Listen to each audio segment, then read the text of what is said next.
left Singapore in the late morning. Once in Johor, we searched for Highway 3 and travelled upwards to Mersing. From Mersing, we drove north along the coastline, all the way up to Kuantan. From here, we took the westbound Highway 2 to Maran town and turned to Highway 64, which led us to Jerantut. We stayed here at the Hotel Emas. This is the corridor leading to the rooms at the Emas Hotel. You have an option of rooms with bathroom or without bathrooms attached. This of course is the common bathroom. We have opted for the 2 o'clock boat to Taman Negara. So since we have some time, we'll go out and get something to eat. If you plan to come to Taman Negara, try and make your reservations from home. If that's not possible, you can still try your luck like we did. We've managed to book a package deal from right here at Hotel Emas. Not too far from the hotel is a Jerantut train station. The train station is right ahead and the food center is to the right. The food center seems busy, so we will go to the Jerantut train station. Before we head on to the canteen, let me give you a tour of the Jerantut train station. Here is of course where you will alight if you came from Singapore or Johor.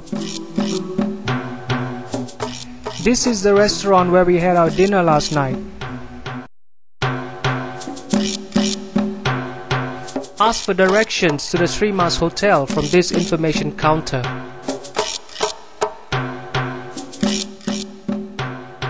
The canteen where we will have our breakfast is just beyond the motorcycles.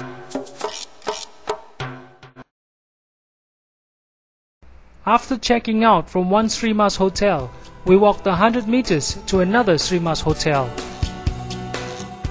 It is from here that we collected our necessary papers for stay in Taman Negara.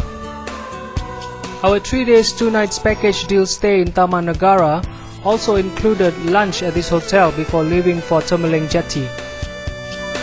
In the complex upstairs is where you'll find restaurants, tour agency offices and restrooms.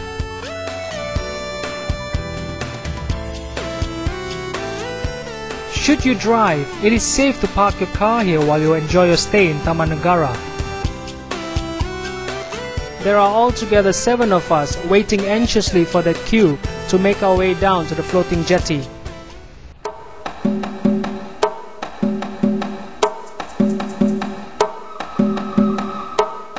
The boats seem narrow and unstable, but surprisingly each boat can accommodate up to 16 adults and still work reliably. If the boat was filled to its maximum capacity, it can take up to 3 hours to reach Kuala.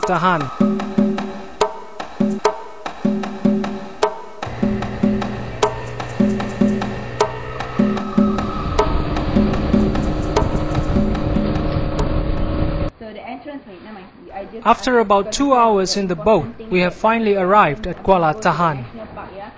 We are at the LBK floating restaurant. It is here that your papers like licenses and permits will be checked to see if they are in order.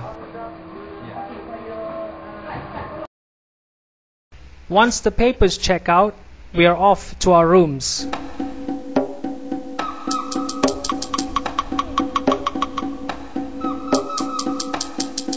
First thing we saw as we climbed up were these wooden structures we thought were abandoned houses. But we were wrong, there are people actually living here. As we continued our climb up the riverbank, we came across this village. I believe this must be the Ecoton village. NKS Travel had booked us a room at Park Lodge, and we had to get to the designated spot to meet the driver. We were happy to see the driver already waiting for us. A lovely smile greeted us at Park Lodge, and then we're off to our rooms. This twin-sharing room at Park Lodge is simple but cozy. The bathroom does not do justice to the otherwise camped hut.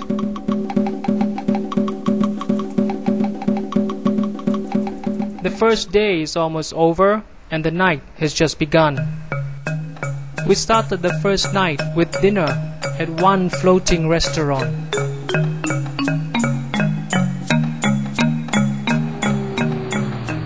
Then we were off with our guide Angie to the other side of the river. From the other side of the river, we get this spectacular view of the floating restaurants. Before our night jungle walk, we are treated to a video show. The night jungle walk begins from the compounds of the Mutiara Taman Negara resort. We were fortunate, for the first thing we spotted was a Sumatran pit viper. This is the golden orb spider. These sprightly creatures are hard to find, so keep a keen lookout for them.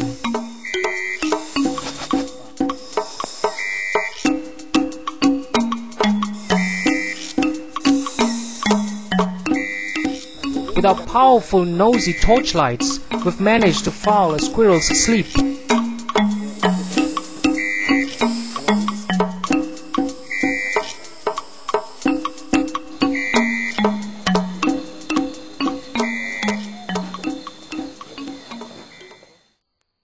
This morning Milka awaits his exciting breakfast.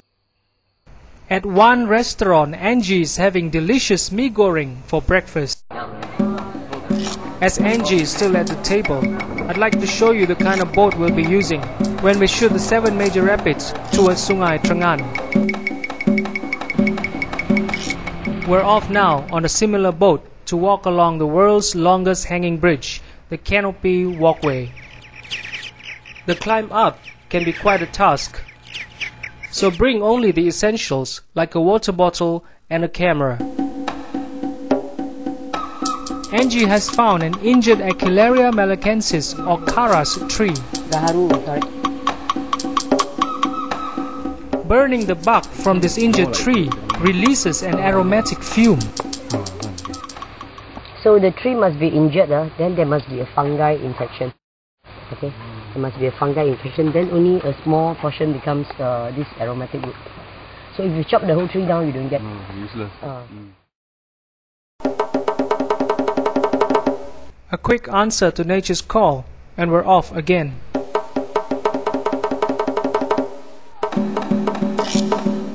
These are the last of the constructed steps. From here on, you need to watch your steps carefully.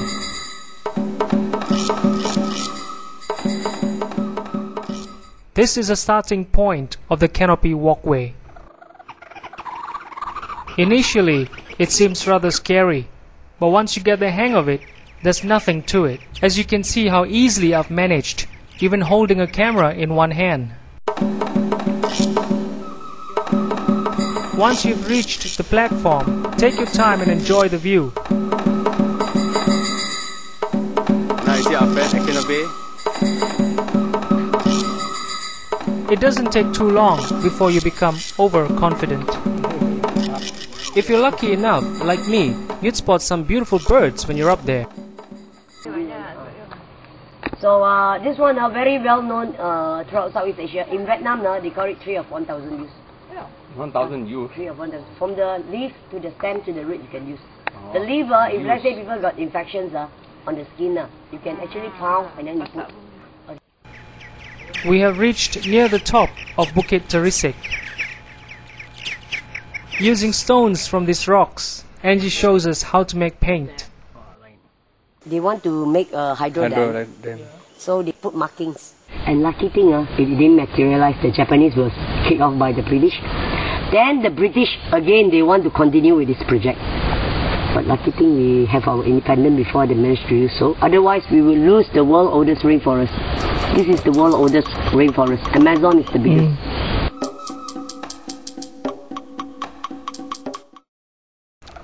Now we're at the highest point of Bukit Terisik. Unfortunately, today is not a clear day, otherwise we could see Gunung Tahan from here. In some parts of the world, young men would go up to the hills and meditate. They would only return many years later when they are wiser and much older. Of course, this is not that part of the world.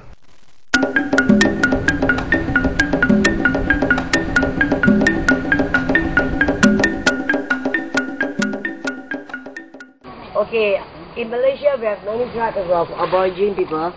So this tribe is Batik tribe, descendants of Negrito. Okay, and you find that of all our tribes, this is the most eco-friendly tribe. Because from their ancestral time, they tell them take litter from the forest. And the forest will provide you and your future generation with everything you need. And you find out, like all other tribes, they share one thing in common. They are very nomadic, always on the move. Okay, but this tribe, even when they are on the move, they don't destroy the forest. Gone are the days where the men and women of the Orang Asli tribes wore loin bark cloth to cover themselves.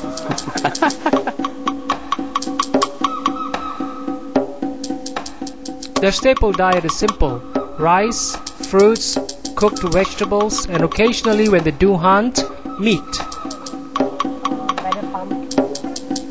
We dropped in on these guys during lunch, so they invited us to try a piece of their feather palm.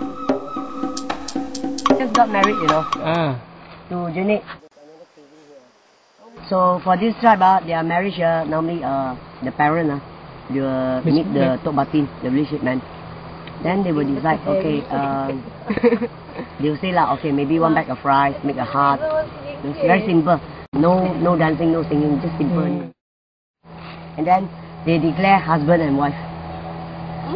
And what he did is, there's herbs in the forest. If they want to have baby, then they eat certain type of herbs. Then like woman, he has his first child, then he say, oh, I want a gap. So then they'll take other roots to boil, both the husband and wife drink. So no babies for a while. Maybe after 3 years, they think of having a baby. Then they boil another root. Both also have to drink.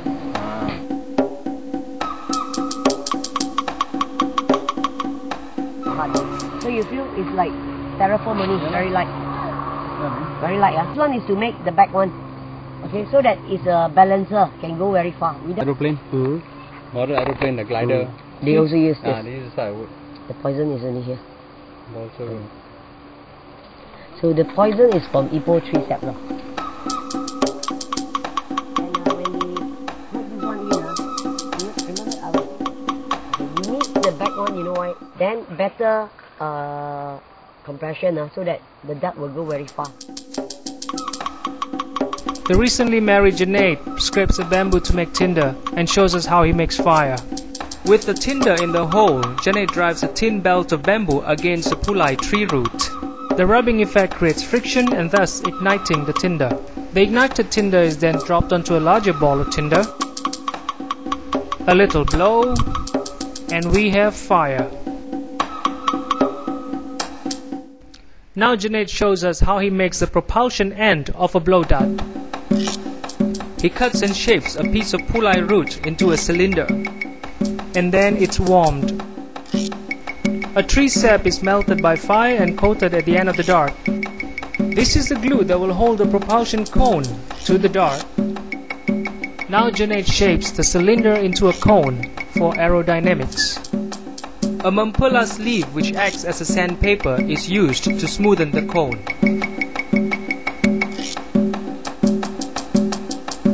Giving us a demonstration of the newly made dart, Junaid shoots almost a bullseye. You'll also get a chance to try out the blowpipe, so don't be shy, aim right. If I hadn't mentioned it earlier, the dart is made from split leaf stalk of the orange palm. Our visit to the Orang Asli camp has been very refreshing and educational. There are many Orang Asli tribes in Taman Negara. Unfortunately, we could only visit one. Hopefully, when we return next time, they are still here, for anything can happen that'll make the Orang Asli move. Now we're off to shoot the 7 major rapids. Unfortunately, our cameras are not waterproof, so we don't have any videos on the rapids. I'll take a moment and introduce another lodging facility in Kuala, the Ago Chalet. If you don't mind the rattle of motorboats every now and then, these chalets are perfect, for they sit right at the tip of the riverbank. Souvenir shops, provision shops, restaurants, clinics are all just walking distance away from Ago Chalet. It's late morning of day 3. We have opted for the 2 o'clock boat back to Tembeling jetty, so we'll miss the free lunch at Jerantut, but we got a lot more sleep. Here's a glimpse of Naughty on her daily chores. It's time now to say goodbye to Park Lodge.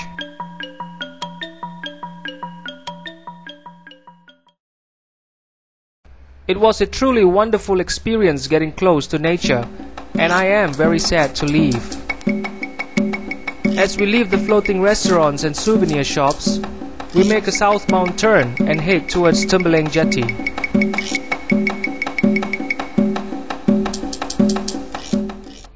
We are back at the Tembeling Jetty, and it looks like a beautiful day for that long drive to Cameron Highlands. As we walked to our car from Emas Hotel, we saw this truck giving away sample drinks. So why not? Ice Milo.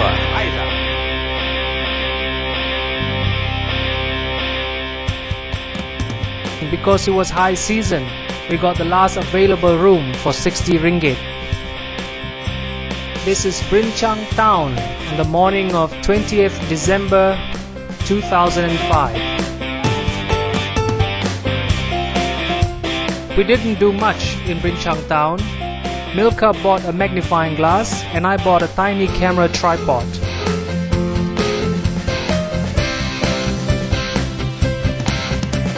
That's the hotel we stayed in, and this is where we'll have our breakfast.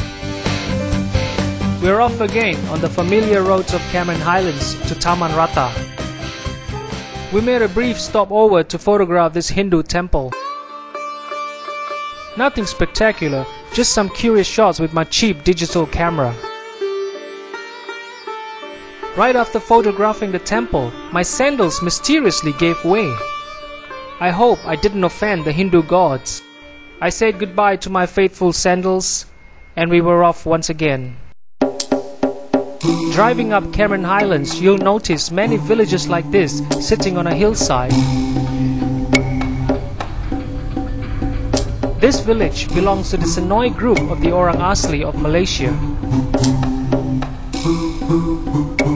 Originally, it is believed that the settlement here could have come from Vietnam, Cambodia, and northern Thailand some 6,000 to 8,000 years ago.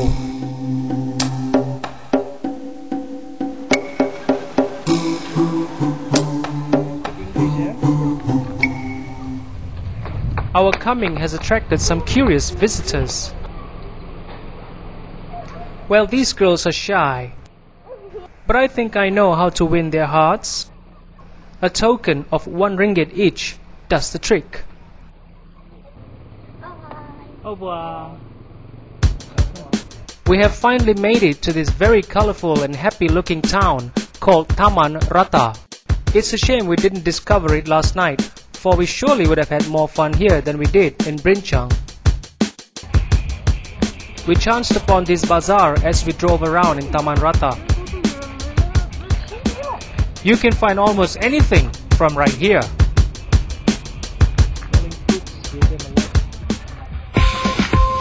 We heard about the famous Butter tea plantation and we're headed there now.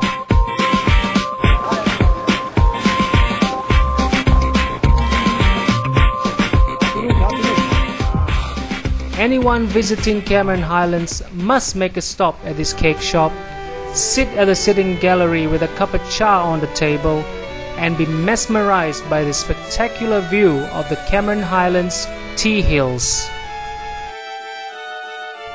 Not only can you admire the beauty of the hills from afar, you can also take a romantic walk down this convoluted road through the valleys. For us, there was no time to take a walk around. We wanted to make it to KL before nightfall, so we had to leave right after tea. We did manage to reach KL before nightfall, and here we are at one of the shopping centers enjoying pizza at Deli France. When we emerged from the shopping center, we were surprised to learn it had rained. Even though the roads were wet, there was plenty of life at Jalan Bukit Bintang. Now we have to find ourselves a hotel room. It's holiday season now, and most of the hotels are fully booked. We did find 1 or 2 hotels with rooms available, but the cost was way beyond our budget. Luckily for us, there was one room available that fit our budget. It was a Hotel Tai Chi. It's a decent twin-sharing air-conditioned room. It also comes with a TV, and it costs only 66 ringgit per night. The attached bathroom also provides us with hot water. As far as the bathtub is concerned, I wouldn't lie in it. The last leg, Milka's having a beer. This is my second one. First one he donated to the floor, so the air was thirsty, very kind to him. Of the 29th, last day in Malaysia. Now we'll dump our things in the car and hang around KL town for a while.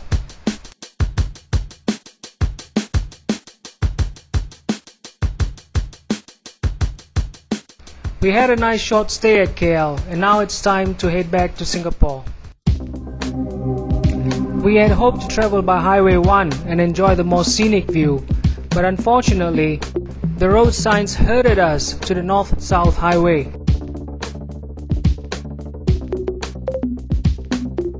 Finally, we are home and editing this video. I hope you have enjoyed the video, and I hope I have made you curious enough about Taman Negara to explore it yourself.